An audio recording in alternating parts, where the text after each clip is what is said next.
Like, never in my life have I seen so many Confederate flags.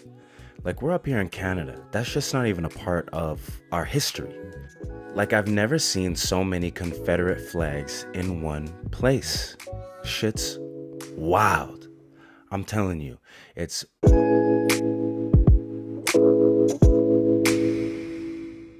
And we're back with another edition of the Mr. Blackman Show. I am your host, Jordan Blackman, and today I'm going to be kicking it off talking about small towns, because I live in a small town, so why not talk about it? The people here are mad weird. I'm just going to straight from the jump. They're mad weird. I mean, they're nice enough people and all, but it's a combination of ignorance plus just this town kind of being frozen in time. And everybody's got the time to chat here too, which kind of pisses me off sometimes because I got shit to do. I'm not always down to chat. I don't know if it's just everybody's friendly and they don't got shit to do, or if they're just trying to make their first black friend. I don't know what it is. Like, never in my life have I seen so many Confederate flags. Like, we're up here in Canada. That's just not even a part of our history. Like, I've never seen so many Confederate flags in one place. Shit's wild.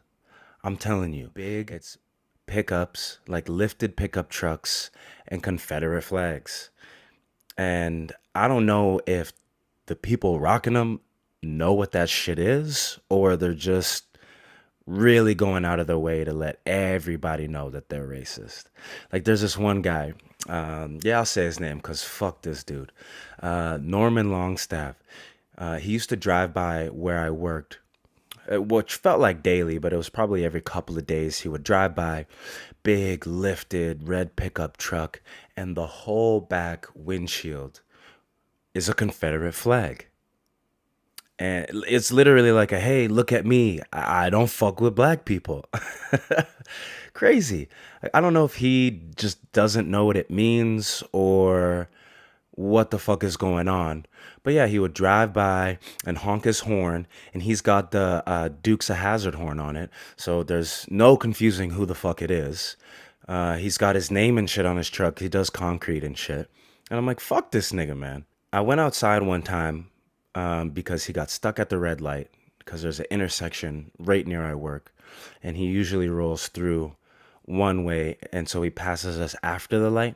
But this day he was going the other way, so he got stuck at the light right after he honked the horn. So I went outside, looked around. His window was down a little bit, so I said, "Fuck you in your Confederate flag." And the best part about this is he didn't hear me. So he rolled his window down a little bit more and he was like, "What?" And I got to say it again. I said, "Fuck you and your Confederate flag." And he started getting all lippy and yada, yada, yada. I didn't hear him because I was basically threatening the dude, just not letting him get a word in edgewise. And he drives off, once the light turns green, and calls the shop. He calls the shop, asks to speak to a manager and owner.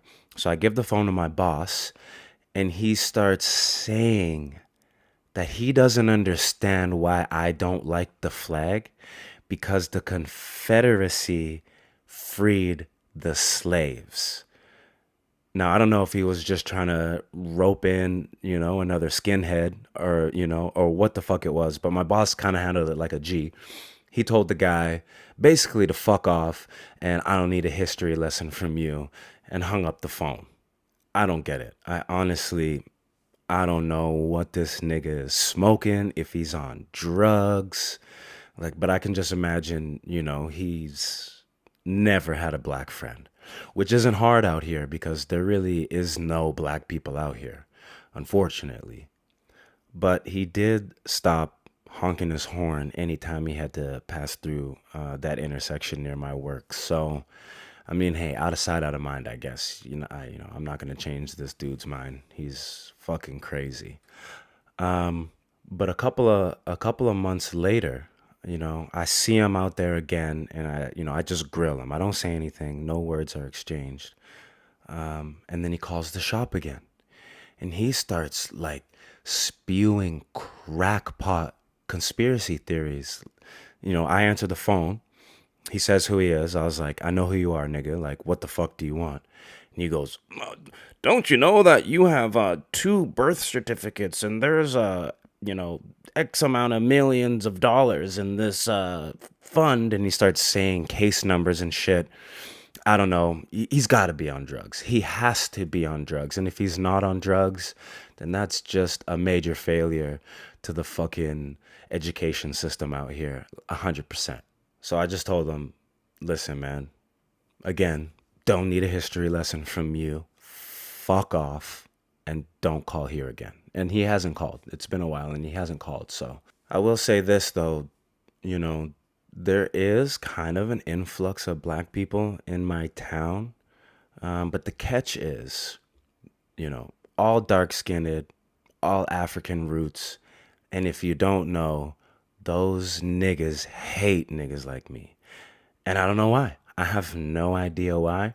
But, throughout my experiences, I've never really had very much of a positive interaction with like a dark skinned African, which I don't understand whatsoever. So if somebody can explain that shit to me, I would love to know why. But one of my last like actual interactions with one of these niggas was I was playing a men's league basketball game, and the other team, all black team, right?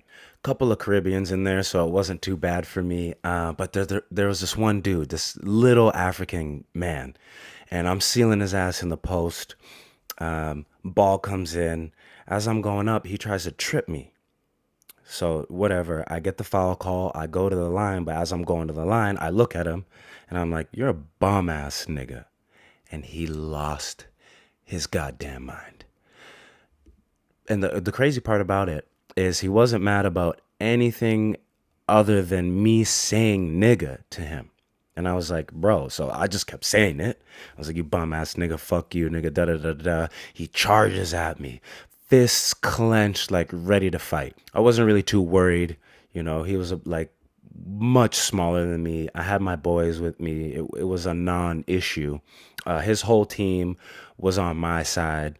They weren't really fucking with what he had to say, but he starts going off, calling me white boy, blah blah blah blah blah. Your white mother, this, those tattoos don't make you black. And I'm like, yeah, I know that. My parents are the ones who made me black. Both my parents are light skinned, like mixed like me. So in my head, I'm like, I don't understand. I'm black. I grew up black. All my relatives are black. So I didn't get this shit. But anyways, sub the guy out the game, and we finished the game. It was cool. We got the dub. After the game, I'm just changing whatever. It's over with to me. And he comes up to me, still trying to fucking jaw and say some shit, like some come outside type of shit. And I was like, bro, it's Sunday morning. Like, go home, my nigga. We all gotta go to work tomorrow. Like, relax. So they get him out of the gym. I change up whatever, and I go into the parking lot. He's in the parking lot. He waited for me, but way on the other side of the parking lot. On some, I don't know if he just didn't want the smoke, or if this dude was just straight pussy. But he's like 100 feet away, and he's yelling shit at me, still going on, calling me a white boy and all this shit. And I'm just trying to leave. Gave him a few little words, flexed on him a little bit, and then I just got the fuck up out of there. I don't know if he was just mad because, the white girls out here like light skins more than dark skins, and like the nigga was jealous of me or something. No, all jokes aside though, I just didn't get it. I didn't understand. And I was, I felt, it was like I was ashamed, you know because as a community, man, we can't have these inner rivals, this inner conflict within the black community, because personally I think that we all need to stick together if we want to see any kind of prosperity. I mean, I don't know. It's definitely not helping black folks to be to be battling each other over who's black enough to be black. Like, that shit makes no sense to me, bro. Ever since then, man, I think I've been a little bit traumatized. Every time I see a dark skinned, African looking person, I just keep it moving. Like, I don't want no smoke. I don't want no problems. And that's sad. It's honestly kind of sad. We live in a really interesting world right now, and not just locally, some crazy shit going on. Like the whole Russia Ukraine shit too fucking really confuses me because I don't know what's going on. I have no idea. Like, is anybody talking about this shit? I don't know what's happening. I feel like, we've kind of been on the cusp of World War III for like 3 years now. And I don't know. Let me know what's going on because I have no idea what the fuck is happening. I feel like they don't cover it on the news, or maybe I'm just not watching the right news, but I don't know what's going on. I will say this though, Putin ain't a motherfucker to mess with. Like that dude's that's hard. He's a real gangster. Like a lot of these dudes, like look at these Dagestani guys like Khabib and what's his name? The other guy. I can't remember his name. Anyways, these guys are tough as nails, bro. Like we don't have shit on these niggas, man. I seen this one video years ago of Khabib. He was probably 5 or 6 years old, and his dad made him fight a bear. It wasn't a fully grown bear, but it's a fucking bear, wild bear, or well, I don't know if it was wild, but whatever. And in the video, he's yelling to his dad, "He's biting me, he's biting me," and his dad yells back, "Well, then bite him back then." Like, these dudes are cold. I kind of want to see Khabib come back. Well, I'm sure everybody does because these guys, they get into the UFC and I feel like they're just executing people. Like they don't even, not only don't they lose, like they don't lose, they don't even get hit, bro. These guys are a different breed. Like I understand why nobody wants to fuck with Russia, man, because these dudes, they're built different, for real.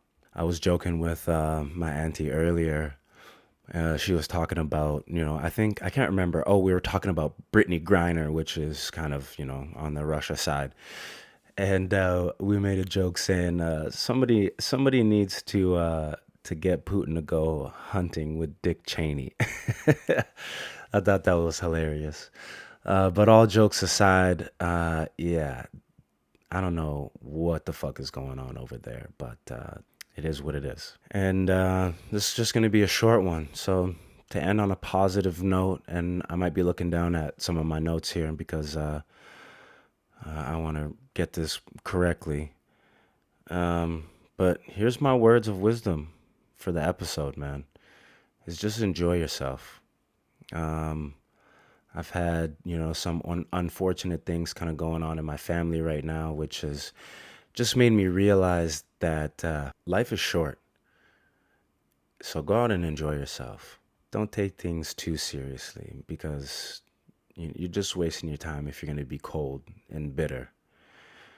Nothing's guaranteed, and you never know when your number's going to get called. So live life the way you want to, but live it full of love and full of laughter as well.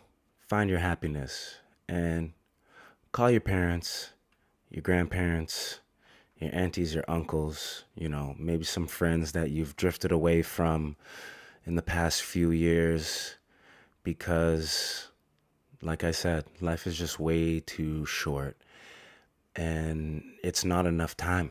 So share the love that you have. As always, subscribe to my YouTube channel, The Mr. Blackman Show.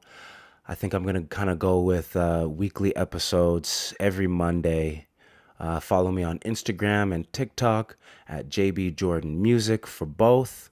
I'm still kind of in the works to get this podcast up on Google and Apple Podcasts and Spotify podcasts as well. But for now, I'll just be posting my videos on YouTube and some clips and stuff on Instagram and TikTok. So make sure you go check that out. And I'll see you guys in the next episode. Peace.